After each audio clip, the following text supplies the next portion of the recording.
Simán. Bueno, los compañeros. Ahí está, vamos a caminar. Bueno, con mucho gusto, porque estoy entomido y quiero conocer el camino con usted. Bueno, vamos. Ahí está. Digamos que nuestro proceso de lucha como MISAC inició hace muchas décadas atrás.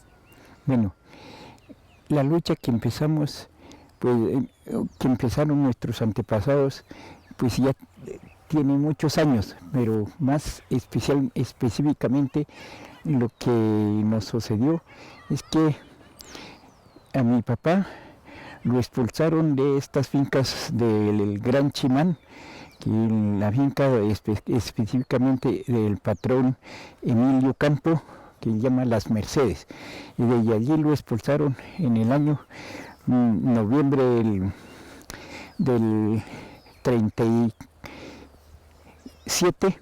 Entonces, desde allí a mí me llevaron la edad de 2 años y medio para el resguardo indígena de Jambaló, en donde yo me crecí, y allá mis padres fueron reconocidos, el cabildo le dieron su tierra y vivieron allá.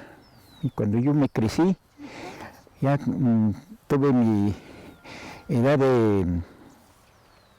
de venirme a la escuela, ya mi padre me dijo que tenía que irme a la escuela porque a él le tocó sufrir pagando una persona que hable castellano y al llevar a Bogotá. Entonces, que eso mismo, para que no suceda, a mí me dijo que tenía que irme a la escuela a Jambaló, y que allá ya tenían su huerta de sembrar maíz, y entonces nos dijeron que tenía que cuidar la huerta y asistir a la escuela. Pero ya mi padre me dice, yo me voy para Silvia, cuando yo regrese, entonces tenemos que bajar a Jambaló para que matriculemos. Entonces ya, como yo tenía ese problema de no cambiar mi vestido, porque mi mamá me vestía el vestido guambiano, y entonces yo por eso, por no cambiar mi vestido, ponerme pantalón, porque yo sentí que en Jambaló a mí me burlaban que yo era mujer, que con la falda. Entonces, por esa razón, yo no quise aceptar ir a la escuela en Jambaló, sino que venirme aquí a Las Delicias, donde está la gente nuestra, y ahí mismo ya mi mamá me obligó que si quiere ir a Las Delicias tiene que ir a alcanzar a su papá, porque ya se fue con carga. Entonces ahí pues, tuve esa oportunidad de venir, ya mi mamá me dio el avío. Entonces, pues ya cuando llegué a la escuela, ya mi deseo de estudiar, yo tenía un ánimo, y por esa razón empecé a estudiar, y las monjas misioneras ya me dieron esta tarea de que todas las mañanas tengo que irme a y traer la leche de la finca de Las Mercedes, en donde a mi papá lo habían echado. Entonces empecé a caminar todas las mañanas, y eso fue mi trabajo por las mañanas. Y llegaba de allá donde tenía que cumplir el mandado. Entonces, antes de empezar las clases, me tocaba pues a pensar de que yo tengo que estudiar demasiado para poder cumplir, así como mi papá me obligó que tenía que aprender algo para que no suceda lo que a él había sucedido. Hasta allí me quedé contento, pero ya estando las misioneras ya me dijeron que yo tengo que estudiar, que yo tenía mucha espiritualidad. Bueno, yo le dije, pues yo tengo ese gran deseo que mi padre me ha enseñado de que yo tenía que aprender algo y entonces en esa manera acepté la invitación que ellos me hicieron, que en Medellín había como 5 compañeros guambianos, sus paisanos, y que allá a usted no le siente el aburrimiento. Entonces acepté, me dio una fecha para ir después de terminar el estudio. Entonces resulta que de allá de la María aquí a las Delicias se gasta más de 10 horas, y entonces por esa razón yo llegué tarde y no pude viajar porque ellos no me esperaron hasta que yo llegara. Entonces me paralicé. Bueno, seguí pensando, ya mi padre me apoyó que fuera a matricular en Popayán, donde los hermanos maristas, que también tenían mi invitación con un vecino amigo, Silviano, que tenía finca en La María, y con él pensamos estudiar, pero resulta que también aparece el problema de que cuando íbamos a seguir estudiando ese año que matriculé, entonces ya me dice que no vamos a poder estudiar el año que está matriculado, sino que tenemos que ir en el próximo año. En esa manera, pues no pude ir a estudiar porque el salón de clase se cayó. Bueno, cuando ya nos comunicó que el siguiente año ya nos dice que ya el salón ya está arreglado y tenemos que ir a estudiar, entonces yo ya le dije, yo no puedo seguir estudiando porque ya me conseguí mi señora. En esa manera, yo ya tenía mis 18 años. ¿Fue cuando usted se casó y se vino a vivir sí, acá? Y usted me dice que usted pagaba aterraje, ¿cierto? Sí, entonces, cuando ya llegué aquí, ya me casé, ya me vine a estar junto con mis suegros. Entonces mis suegros pagaban terraje, todo mismo. ¿Qué significaba el terraje en esa época? Pues el terraje era de cada mes pagar 6 días. Entonces, si nosotros colaboramos los hijos o alguna persona, pues si vamos 6 personas, pues en el día pagamos lo del mes. Eso pudimos nosotros colaborar cada vez que veníamos, y pudimos colaborar en el trabajo. Pero en ese trabajo es que a mí me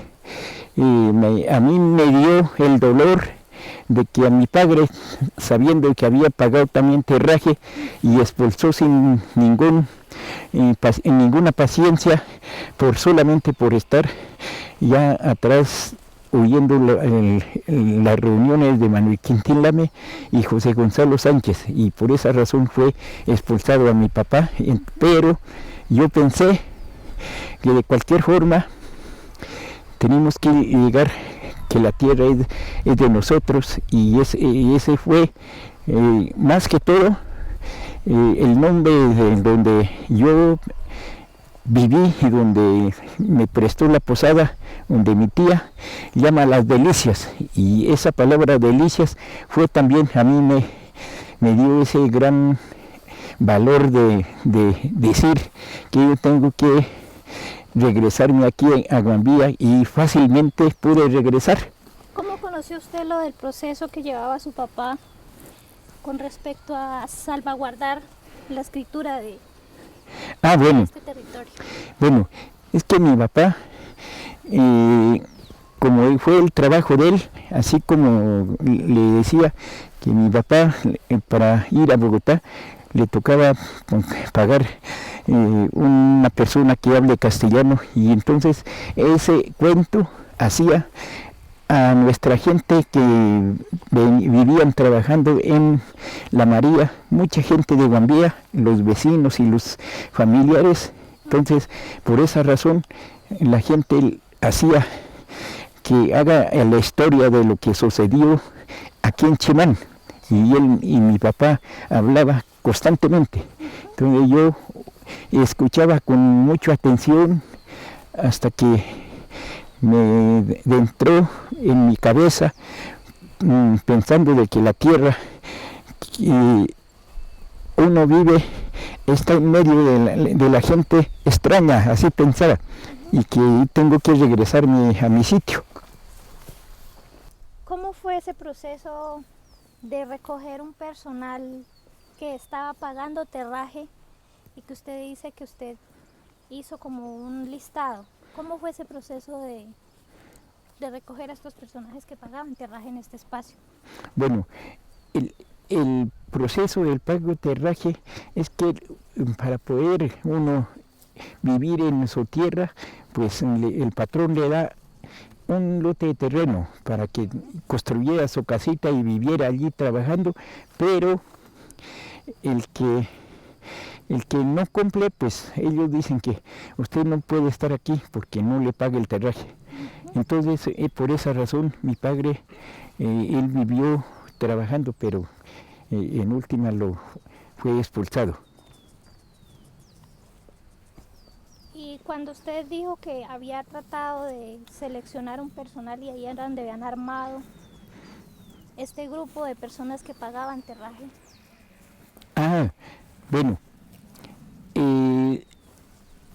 Bueno, ya la cuestión de organizar algunas familias que pagaban terraje, nos tocó que reunirnos aquí con mi suegro y mi papá y otros familiares que eran los luchadores, y en esa manera nosotros pues reunimos 50 personas en la casa de mi suegro, y luego, pero nos reunimos los 50 y otros que no participaron en la reunión, pero recogimos la firma, y que eran 113 terradieros, y en esa manera celebramos la reunión, pero no se quedó así nomás, sino que nosotros seguimos pues pensando en hacer una organización. Luego en el 62 organizamos el sindicato y participamos en los congresos del sindicato en Popayán. Allí nos hablamos de nuestra tierra. Entonces nos dijeron que nosotros no podíamos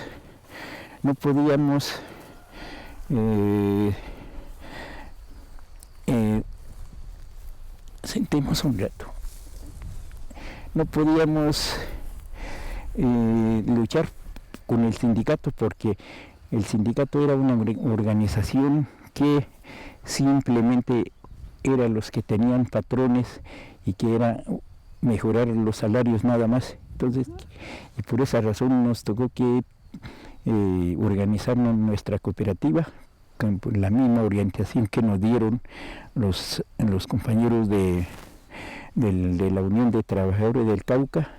Y luego, cuando participamos en el congreso, en el tercer congreso de FANAL en Bogotá, ya llevamos este mensaje con nuestro documento que tenía en mis manos. Entonces ya nos dijeron que era posible organizar una cooperativa, y a través de la asesoría de ellos organizamos. Y en abril del 1963 organizamos nuestra cooperativa y empezamos a llenar requisitos que nos exigía. Entonces, a los pocos meses, el 5 de octubre del 63, nos aprobó, y desde luego empezamos a ejecutar o solicitar el crédito en Piendamó, y luego de Piendamó nos dice que tenemos que pasar esa solicitud porque estamos hablando de 250,000 pesos de crédito que a los indígenas y a los campesinos solamente prestaban 2,000 pesos, y por esa razón nos mandaron a Popayán a solicitar en la Caja Agraria Regional, y allá también nos dice, pero que era un programa muy importante, que presentamos el proyecto con 15 puntos, y entonces nos dijeron que pasamos esta solicitud a Bogotá, y en Bogotá nos colaboraron los de FANAL, hablando pues de que esto es una primera cooperativa que van a organizar en recuperar sus tierras, y en esa manera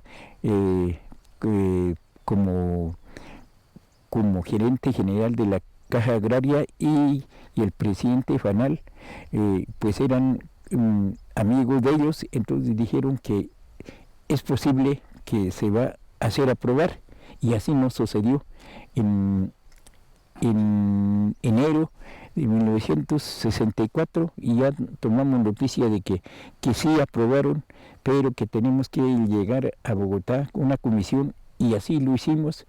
Estuvimos participando en la charla con el gerente de la Caja Agraria, y nos trajimos la noticia de que tenemos que conseguir 105,000 pesos porque la Caja Agraria prestan solamente el 70% y nosotros tenemos que conseguir el 30%, y eso nos tocó que conseguir, o mejor dicho, invitar a los compañeros de esta finca y otros compañeros de la comunidad, y nos agrupamos 40 familias, y eso es lo que pudimos triunfar con esa fuerza de la unión, y completar los 105,000, y ya pudimos recibir la finca el 12 de junio del 64. Recibimos la finca, y desde luego fue el programa ya de seguir adelante. ¿Esta finca? Sí. Taita, ¿cuáles eran los principales puntos que tenían dentro de este proceso? Los 15 puntos. Bueno, no tengo presente, pero lo más importante era de que nosotros teníamos que pagar la deuda, y para pagar la deuda teníamos que empezar a trabajar comunitariamente. Entonces los asociados empezamos a pagar a la cooperativa los 4 días, con el fin de empezar a producir, y luego tuvimos una oportunidad de que el Fondo Ganadero nos dejó también, como aquí la finca tenía más de 200 cabezas y tenía como más de 50 cabezas de ordeño. Entonces eso nosotros escogimos, como mi suegro era el que ordeñaba las vacas, entonces decía, tales vacas le dan 2 o 3 litros de leche. Entonces escogimos más otras vacas que estaban como para dar cría, entonces dejamos 30 cabezas de leche, y en esa manera empezamos a nosotros a producir leche para la cooperativa, eso con el fin de pagar la deuda, y así sucesivamente. En el año siguiente el Ministerio de Asuntos Indígenas nos prestó unos pesos para comprar un carro. También tuvimos la oportunidad de comprar un bus, que en esa época no había transporte para mercar en Piendamoy y Morales, y nosotros lo servimos a la gente, pero también al mismo tiempo ese transporte nos dio valor a pagar la deuda. Y sembramos papa, y luego sembramos trigo, y al mismo tiempo el departamento, viendo de que nosotros estábamos con ese gran programa, entonces para que siguiéramos la agricultura nos dieron lo que en esa época decía pues la remesa de care, nos dieron el departamento nos dieron una buena cantidad de remesa y por eso pudimos llevar adelante. Asimismo, nos dijeron que el SENA nos pidió que haya jóvenes para aprender motoristas. Entonces, como nosotros dentro de la cooperativa no había jóvenes para mandar a Bogotá, entonces hasta ahora pues están los que tienen buenos carros, Abelino Hurtado, Miguel Antonio Morales, y bueno. Le pregunto una cosita. Sí. Cuando ustedes eran, digamos, ya tenían esta cooperativa, ¿cómo era este proceso de la tierra cuando ustedes estaban muy unidos con el pueblo Nasa? Bueno, cuando nosotros ya organizamos como un primer paso, ya tomamos la finca con un programa, entonces aquí llegaron mucha gente a conocer lo que nosotros hemos realizado. Entonces, mucha gente se animaron, y especialmente los compañeros de Jambaló, que una vereda que llamaba Zombico, y también la finca estaba en manos de arzobispo de Popayán. Entonces que ellos pagaban arriendo, no terraje, sino que pagaban en plata. Entonces ellos también dijeron que iban a organizar la cooperativa, y aquí ya tuvimos la oportunidad de que el Ministerio de Asuntos Indígenas, mirando de que nosotros organizamos nuestra cooperativa, ¿sí? Entonces mandó un compañero estudiado que también estuvo en Medellín y regresó, y él estaba nombrado de gerente. Entonces a él lo mandaron Israel, y cuando llegó de Israel, después de 6 meses, ayudamos a organizar a nombre de esta cooperativa, la cooperativa de Zombico, y llama Mario Yalanda, y él dio el paso de la organización de Zombico, y por hoy nosotros siempre decimos de que nuestra relación con los Nasas y Namisac somos de mucho valor, porque nosotros sentimos de que tanto ellos como nosotros tenemos los mismos problemas de necesidad de tierra y necesidad de la educación propia, y también la salud, que eso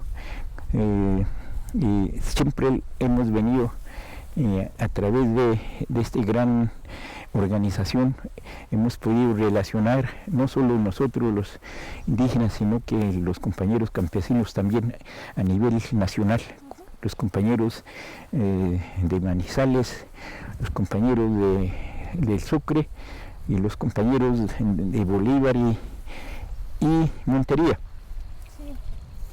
Ese es el problema de la importancia que hemos podido llevar adelante. Ese proceso organizativo era campesino. ¿En qué momento, digamos, se divide o empieza otro proceso ya mucho más desde lo propio, desde lo indígena? Bueno, ¿Cuándo nos apartamos del movimiento campesino? Bueno, resulta que como nosotros buscando esa gran fuerza de la palabra reforma agraria, entonces nos dice que para poder que haya reforma agraria teníamos que organizar el movimiento campesino, y logramos apoyar el año 69-70 el movimiento campesino, pero cuando ya empezamos a visitar a las comunidades, nos dicen los compañeros de los resguardos que ellos no iban a integrarse al movimiento campesino porque ellos no son campesinos, sino que somos indígenas con cabildos, y por esa razón nos tocó que rápidamente reunirnos a definir qué hacer. Entonces en ese plan de acuerdos nos llegó un acuerdo, una propuesta muy importante, los compañeros de Corinto y los compañeros de Acoyó, que teníamos que organizar con un nombre propio para aglutinar todos los cabildos, y eso se dio el nombre Consejo Regional Indígena del Cauca, y por esa razón ahí podemos llevar adelante ya un movimiento propio en todos los cabildos, pero más sin embargo los compañeros campesinos participaron pues también oyendo nuestras propuestas, y por esa razón siempre nos quedamos como unidos en una palabra donde dice el cooperativismo, dice todos para uno y unos para todos, y eso es lo que nos hemos podido llevar adelante. Taita, ¿cuáles eran esos 7 puntos de los que se habló y que se ratificaron en Toribío? Bueno, los 7 puntos no tengo muy presente, pero uno de los puntos más centrales es que decir no pago de terraje, acabar el terraje, y organizar los cabildos que estaban terminados a través de la invasión de las tierras, que han sido cabildos, pero que los terratenientes lo robaron la tierra y acabaron los cabildos también. Entonces se dice organización de los cabildos, sí, y reforzar a los cabildos con la ley 89 de 1890, que nos colaboró la Universidad del Valle, sacando una cantidad de copias, y hemos venido pues entregando a los cabildos para que empecemos a mirar, así como dicen algunos de los artículos de la ley 89 de 1890, diciendo de que si el indígena despierta algún día, al indio hay que entregar sin costo la tierra. Entonces, ese fue uno de los puntos más sobrellevada sobre el movimiento que nosotros hemos llevado. Hoy en día hablamos de recuperar la tierra para recuperarlo todo. Sí, bueno, eso casualmente dentro de los 7 puntos está dicho que el indígena tiene que llegar al poder, y todo ha llegado. Y también dice el indígena hay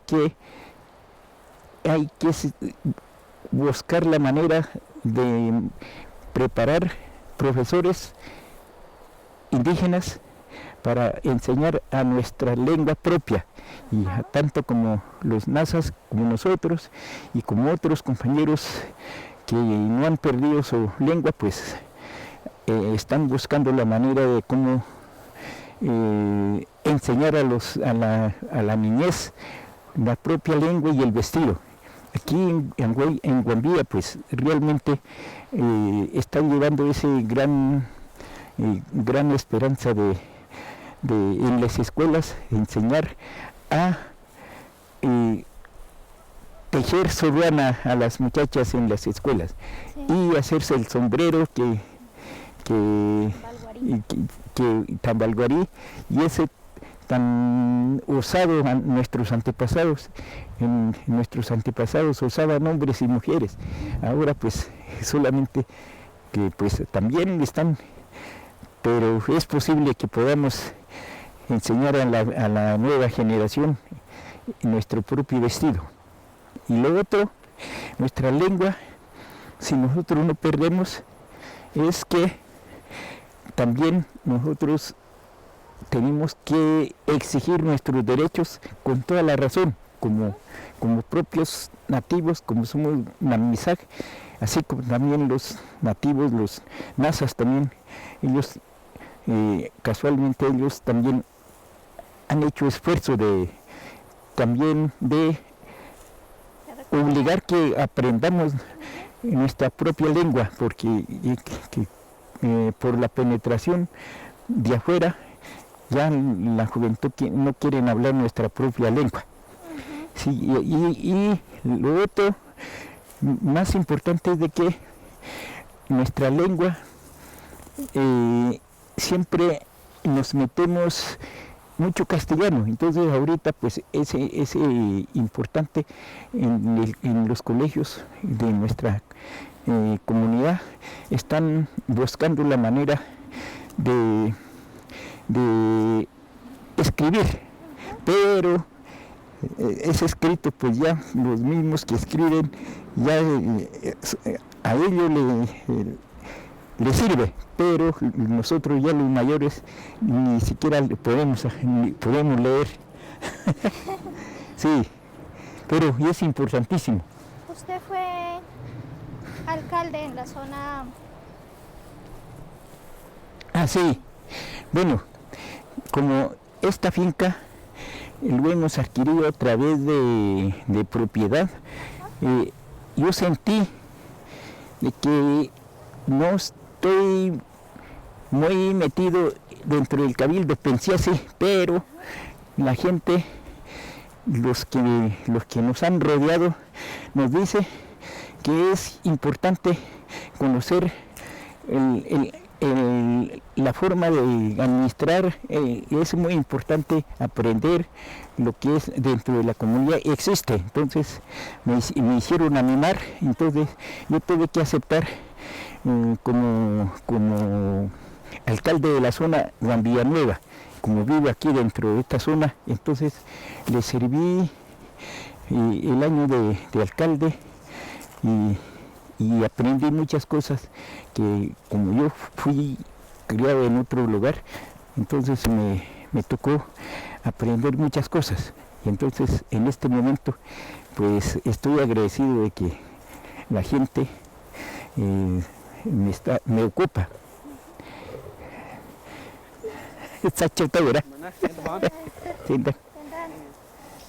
Entonces, sabe que dentro de mi vida yo he tenido mi capacidad de ayudar a pensar a muchos problemas que existen dentro de la comunidad, y como es la cuestión de colegio agropecuario, que también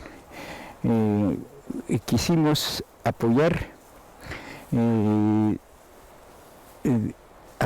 a construir una escuela dentro de la finca San Fernando. Hicimos un cambio en la propuesta del cabildo. Entonces resulta que el terrateniente que regaló la tierra al cabildo nuevamente lo quitan, y entonces pues nosotros después de unos 5 años después el cabildo nos entregó nuevamente la tierra, y así en esa manera, pero más sin embargo nosotros pues somos muy integrados a la educación, porque el colegio agropecuario, ahora que cumplió los 50 años, nos reconoció que la gente de la cooperativa Las Delicias fue uno de los pilares para que haya ese gran colegio, y por eso estoy cumpliendo un deber de apoyar constantemente. Y también en el 2007 el cabildo me dieron la administración de la dirección del año la cultura y deporte, la oficina me tocó que dirigir, y en ese año pues pude ¿Qué se propuso? Pude colaborar en la cuestión de construir la casa del cementerio de Santiago, más hicimos un esfuerzo grande de organizar el deporte a nivel de la comunidad, y desde allí ese año tuvimos una educación para los deportistas. Taita, ¿usted estuvo algún tiempo ejerciendo, digamos, la política desde otro campo, que es el campo como concejal? Ah, bien. ¿Cómo fue ese proceso? Bueno, yo para poder llevar adelante nuestra cooperativa, tuve que primero ser muy amigo dentro del municipio, y casualmente me tocó que aliarse con como lo llaman los partidos tradicionales, el Partido Liberal que dirigía Jesús Edgar Papamija. Entonces, en eso ya nos dio ese paso de que nosotros, como muy amigos de él, teníamos que conformar un grupo de concejales para poder él llevar adelante los programas que piensa. Entonces así entramos a la cuestión de ser concejales, y nos ganamos pues confianza de la gente, y me tocó 2 periodos. En esa época era de un periodo de 2 años, y entonces me tocó 2 periodos de ser concejal, y en ese gran esfuerzo que hacía Jesús Edgar Papamija, entonces como también las juntas comunales a mí me tenían confianza por cuestiones de que yo iba a las reuniones donde ellos invitaban y nos decía que necesitaban para tal cosa, entonces yo como miembro concejal, Papamija me dio ese gran apoyo de que teníamos que apoyar a las juntas comunales, a los que han sido pues partidarios de ellos, y aquí teníamos pues varias veredas que nos apoyaban, y entonces en esa manera también hice, en medio de ese tiempo que me tocó de concejal, también le propuse que busquemos un apoyo a los estudiantes. Entonces conseguí, a través de Papamija, conseguí un apoyo económico a los estudiantes primarios en la cantidad de 5,000 pesitos. ¿Para todos o para los MISAC nomás? A todos, campesinos y hasta los de Silvia. Ajá. Y en eso pues a los estudiantes secundarios conseguimos 10,000 pesos, y eso nos apoyó como más de 3 o 4 millones de pesos, que yo tengo la cantidad de listas que apoyé. Entonces pudimos llevar adelante. Ese también fue un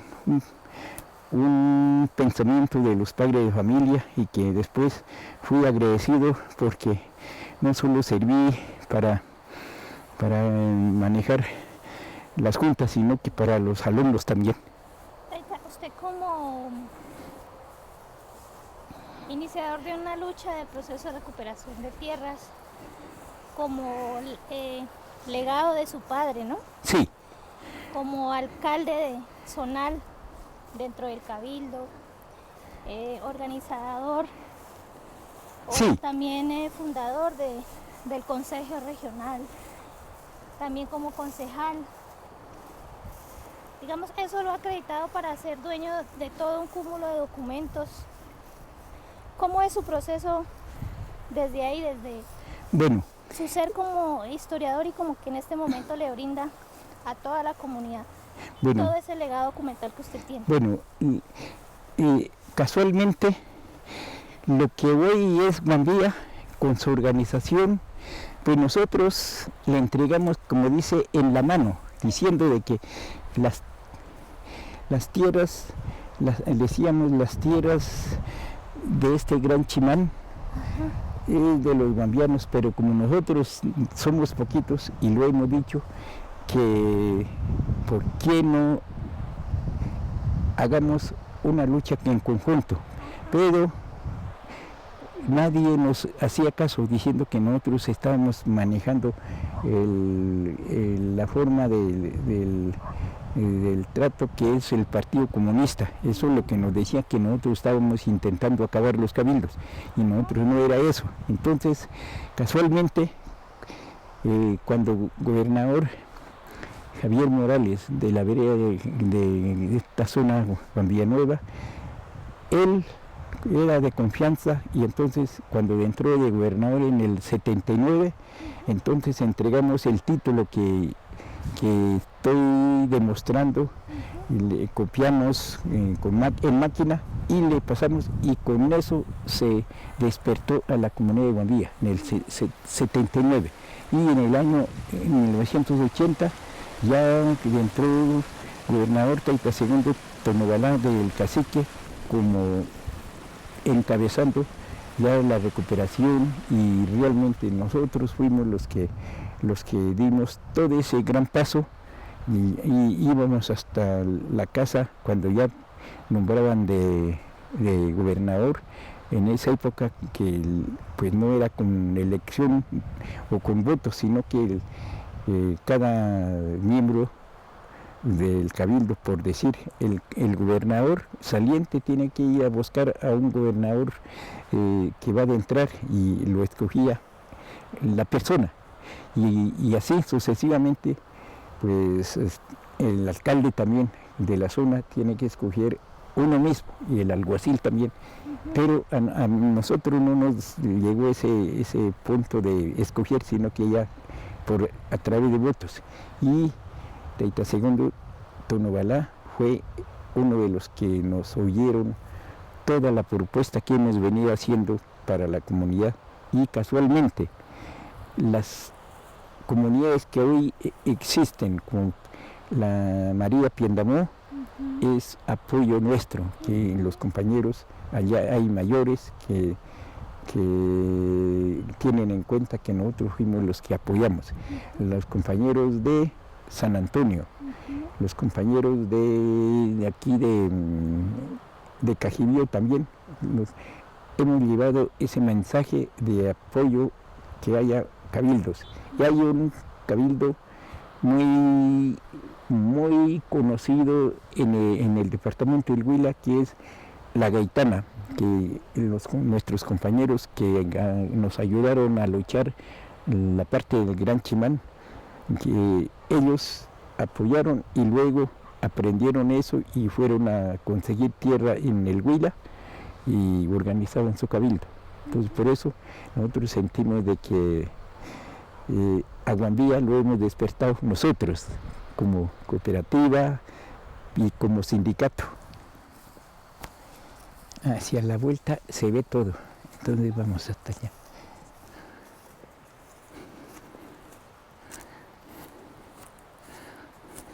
Bueno, quiero contarles de que las tierras del Gran Chimán, del río para acá, y del río hacia allá es el resguardo indígena de Guambía, que desde tiempos atrás, cuando vino Bolívar, que pasó de Jambaló a Silvia y encontró pues a los gambianos allí establecidos, entonces dijeron que las tierras de los indígenas hay que entregar, como dice la legislación indígena, que sin costo cuando despiertan los guambianos, y eso es lo que sucedió en este momentico.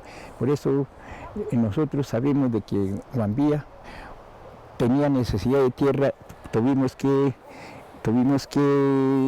despertar, pero en el año 79 se despertaron, y por esa razón fue la recuperación de este gran territorio que se llama Las Mercedes, que hoy es Santiago, y luego sucesivamente hacia todas las fincas que existió, las tierras del Gran Chimán. Entonces hoy es total el resguardo. Se Pero recuperó la tierra. sí. Además de eso, que se recuperó el idioma. bueno, totalmente ya la educación, la salud, nuestra propia cultura que realmente nos hablamos de vestirnos nuestro propio vestido, tal cosa, y nuestra propia lengua, y eso ya en las escuelas están practicando los profesores. Entonces, de esa manera es nuestra lucha que hemos aportado lo que se llama despertar a nuestra comunidad de Gandía. Sí, claro. Bueno, creo que